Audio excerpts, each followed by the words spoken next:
Your data items. You can navigate to your data items on the second menu on the top left-hand side.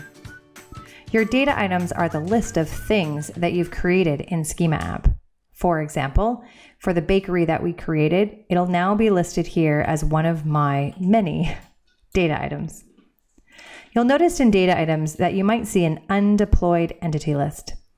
This is the data items that you've created, but not using our automatic deployment. You'll notice that it has our default Schema App URL.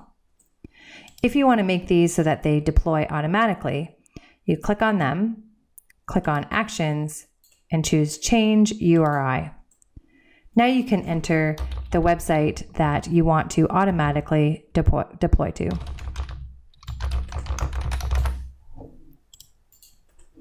Let's go back to the data items.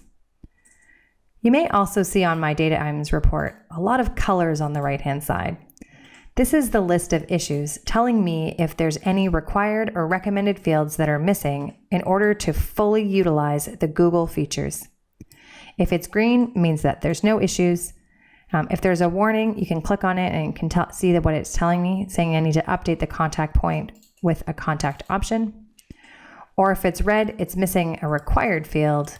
And again, if you click on it, it'll give you guidance on what you need to do in order to get rid of that error. These errors are produced from our business rules, and the business rules are updated regularly since Google's features change quite often. You might notice I have a lot of data items on this list. What we recommend is using our sub-accounts to separate your markup for different websites.